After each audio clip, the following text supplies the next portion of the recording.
Bismillahirrahmanirrahim. Assalamualaikum warahmatullahi wabarakatuh. Kaifa halukum? Ibu harap kalian semua dalam keadaan sehat walafiat. Oke, pagi hari ini kita akan melanjutkan materi kita di pelajaran PAI dan Budi Pekerti pada bab 7, yaitu rendah hati, hemat, dan jujur.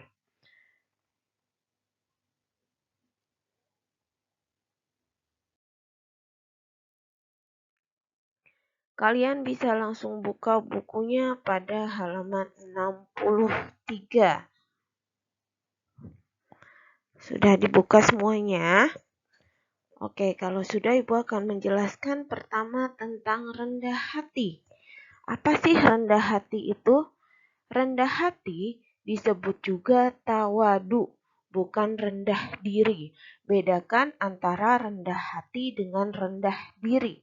Rendah hati itu perbuatan yang bagus, tapi kalau rendah diri itu tidak bagus. Tidak boleh kita merendahkan diri kita. Kalau merendahkan hati kita nggak apa-apa. Nah, apa sih tawadu itu? Tawadu adalah merendahkan diri tanpa menghinakan dan meremehkan harga dirinya. Jadi tawadu itu sebenarnya kita rendah hati, tapi tidak menghinakan diri kita. Kalau misalnya rendah diri itu menghinakan diri, ya. Rendah hati adalah hati yang merendahkan diri di hadapan Allah Subhanahu wa taala. Kerendahan hati yaitu berbesar hati pada masa-masa sulit, masa-masa teguh dalam kepasrahan. Jadi ketika kita lagi ada masa-masa sulit itu kita harus merendahkan hati kita. Nah, dari sini maka tawadu adalah merendahkan diri dan hati di hadapan Allah yang dilandasi oleh kesadaran akan kebesaran dan keagungan sebagai pencipta alam semesta. Ya, jadi di sini tawadu atau rendah hati merendahkan diri dan hati kita di hadapan Allah yang dilandasi kalau kita tuh sadar kalau Allah itu agung sebagai pencipta alam semesta. Apa sih lawan dari sikap rendah hati? Lawan dari sikap rendah hati adalah takabur atau sombong. Jadi orang yang tidak mau melakukan rendah hati dia itu sombong, ya. Paham ya? Oke, bawahnya makna sikap rendah hati. Rasulullah telah mencontohkan sikap rendah hati dalam pergaulan sehari-hari. Contohnya apa? Misalnya beliau lebih dahulu mengucapkan salam, berjabat tangan, tidak membeda-bedakan orang lain dan sebagainya.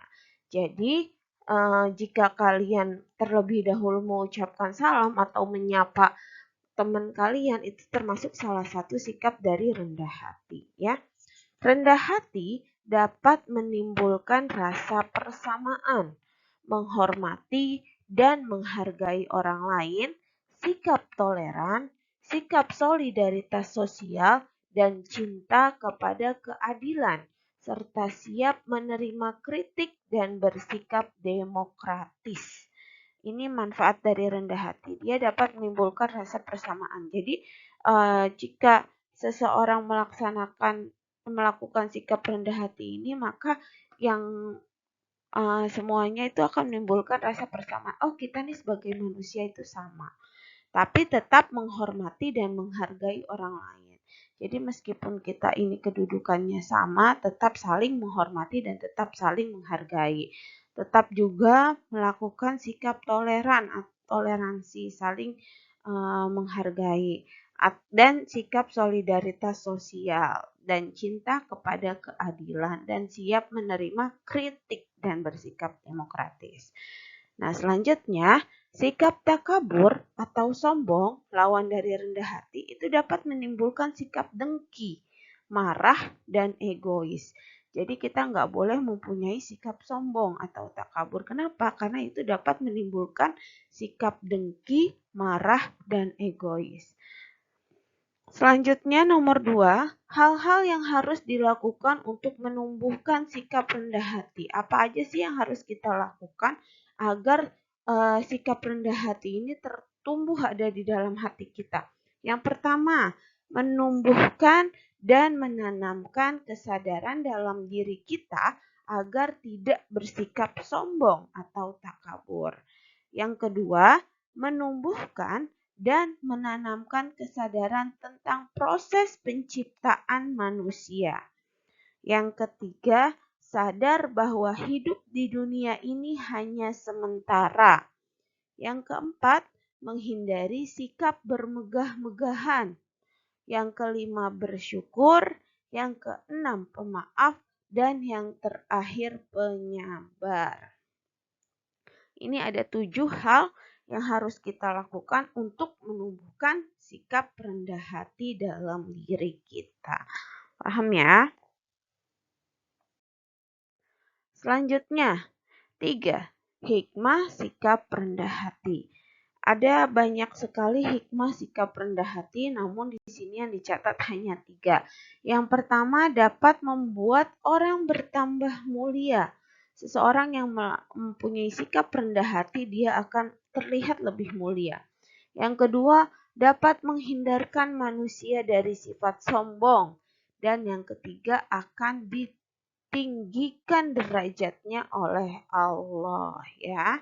Jadi, orang yang mempunyai sikap rendah hati dia akan bertambah mulia, terus akan terhindar dari sikap sombong dan akan ditinggikan derajatnya oleh Allah.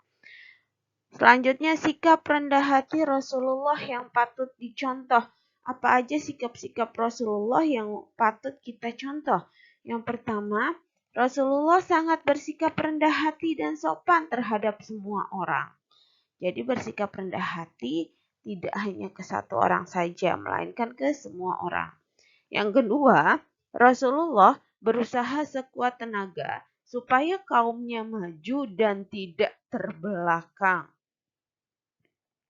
Dan yang ketiga, Rasulullah merupakan panutan atau teladan dalam sikap sopan santun baik bagi umatnya yang muslim maupun bukan muslim. Ini patut kita contoh ya. Selanjutnya B, hemat di halaman 65. Apa sih hemat itu? Hemat artinya berhati-hati dalam menggunakan sesuatu. Nah, persamaan hemat adalah sederhana dan lawannya adalah boros, ya. Hemat itu berhati-hati dalam menggunakan sesuatu, tapi bukan pelit. Bedakan antara hemat dengan pelit. Kalau persamaan hemat itu sederhana, lawannya hemat adalah boros. Nah, berikut adalah contoh sikap sederhana. Yang pertama, menggunakan uang secara tidak berlebih-lebihan. Kalau punya uang digunakan sebaik-baiknya, tidak berlebih-lebihan. Selanjutnya, tidak jajan secara berlebihan. Tidak membeli sesuatu dalam jumlah yang banyak, padahal barang tersebut belum tentu terpakai. Siapa yang suka kayak gitu? Misalnya dikasih uang jajan sama orang tuanya 20.000, tapi jajannya nggak boleh berlebihan. Jajannya misalnya hanya 5.000 saja. Itu dia udah kenyang tuh, jajan 5.000 itu udah cukup. Itu namanya hemat ya. Ayat yang menjelaskan tentang hemat ada di Quran surat Al-Furqan ayat 67 yang berbunyi Bismillahirrahmanirrahim walladzina idza anfaqu lam yusrifu wa lam yaqturu wa kana baina dzalika qawama. Artinya, dan termasuk hamba-hamba Tuhan yang Maha Pengasih orang-orang yang apabila menginfakkan hartanya mereka tidak berlebihan dan tidak pula kikir di antara keduanya secara wajar.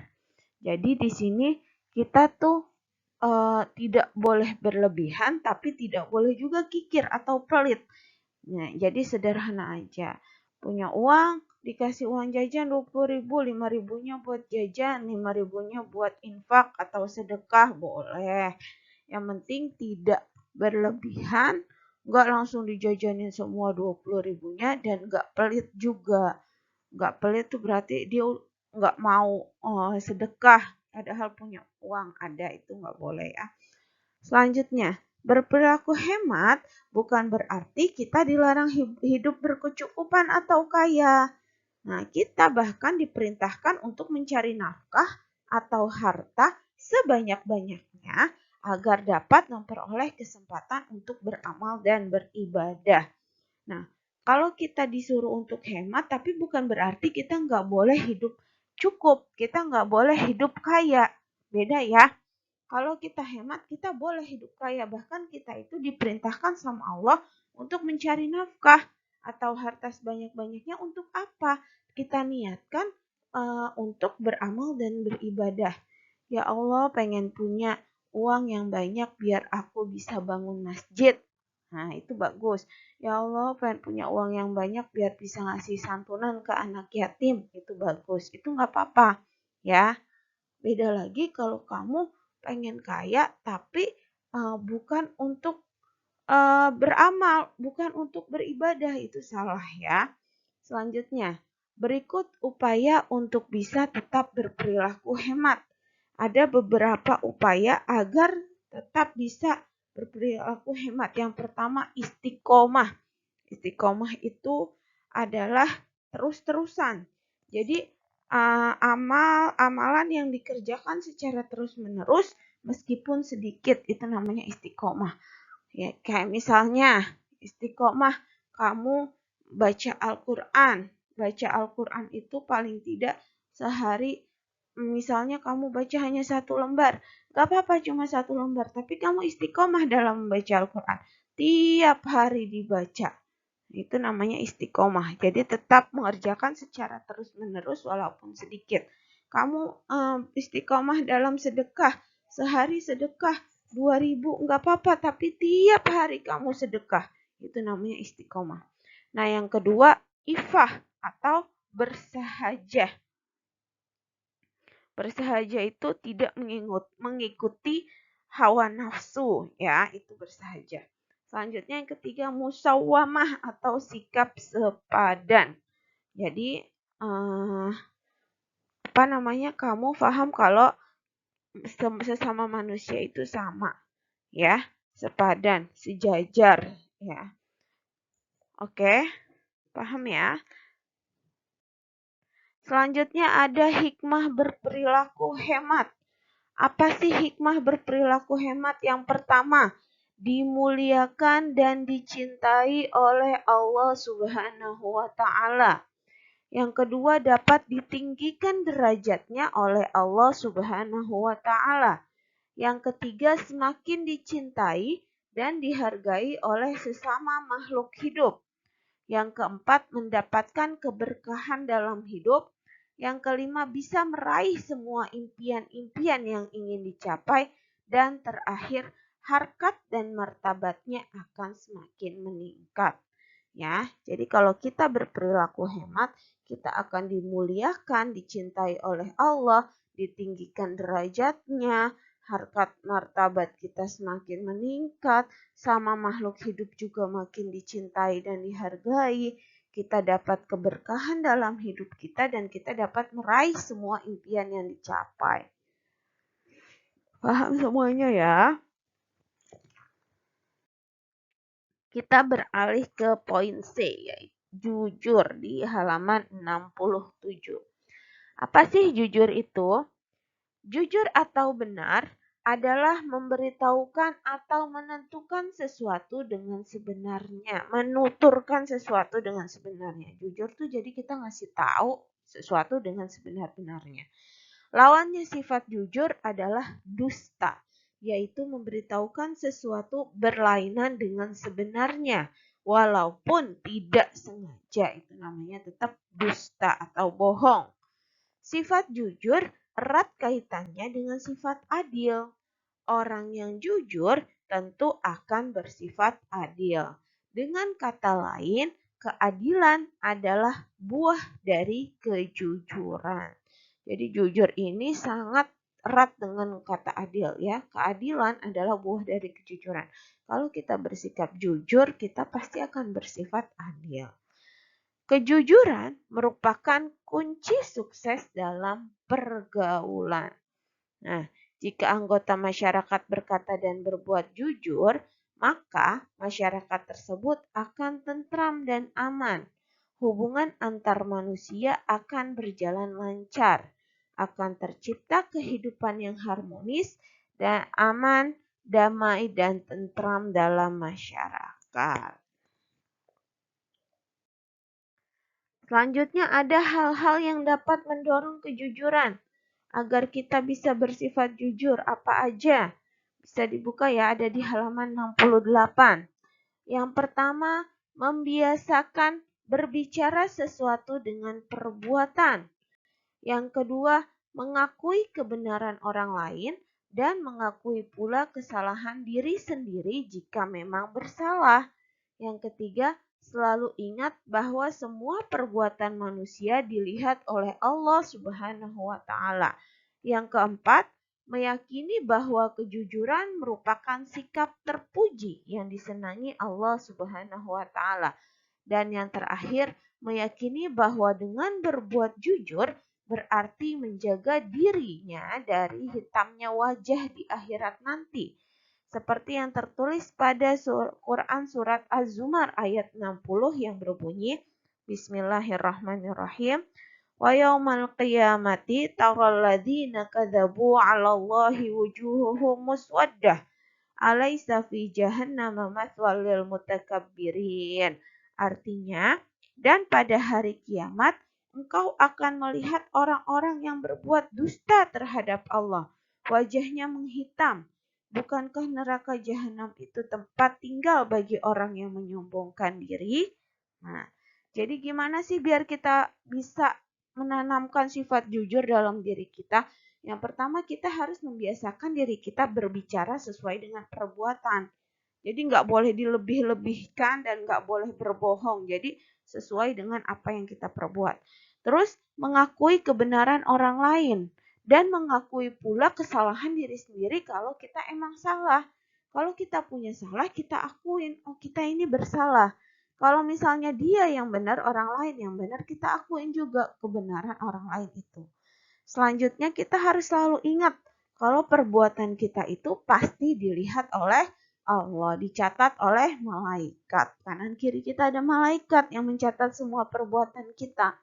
Selanjutnya kita juga harus meyakini bahwa kejujuran itu sikap terpuji yang disenangi Allah. Allah itu suka sama orang-orang yang jujur. Ya, bahkan di dalam Quran surat Az-Zumar itu sudah dijelaskan bahwa orang-orang yang berbohong itu nanti wajahnya akan menjadi hitam. Orang-orang yang dusta itu wajahnya akan menjadi hitam. Makanya kita harus bersikap jujur agar menjaga diri kita dari hitamnya wajah di akhirat nanti. Itu kelihatan tuh nanti kalau di akhirat. Kalau wajah-wajahnya hitam, oh dia itu berarti di dunianya sering bohong, sering dusta. Itu udah ditulis dalam Al-Quran ya. Oke, selanjutnya apa sih tanda-tanda orang jujur? Gimana kita tahu kalau orang itu jujur apa enggak? Yang pertama, tanda-tanda orang jujur yaitu jika dia berbicara, dia selalu benar. Ya, jadi kalau dia berbicara, dia ngomong yang benar, bukan ngomong yang berbohong. Terus yang kedua, menepati janji. Orang yang jujur cenderung akan selalu menepati janjinya. Dia janji mau mengerjakan tugasnya hari ini. Dia akan tepatin janji itu. Itu orang yang jujur biasanya. Jadi orang yang jujur akan selalu menepati janjinya. Dan yang ketiga, disiplin dan tertib dalam melakukan sesuatu. Ini ada tiga tanda-tanda orang jujur ya. Paham semuanya ya? Oke. Mungkin cukup sekian penjelasan bab 7 dari Ibu. Jika ada hal-hal yang mau kalian tanyakan, silahkan ditanyakan melalui WA ke Bu Mufida ya. Akhirul kalam, terima kasih atas perhatiannya. Wassalamualaikum warahmatullahi wabarakatuh.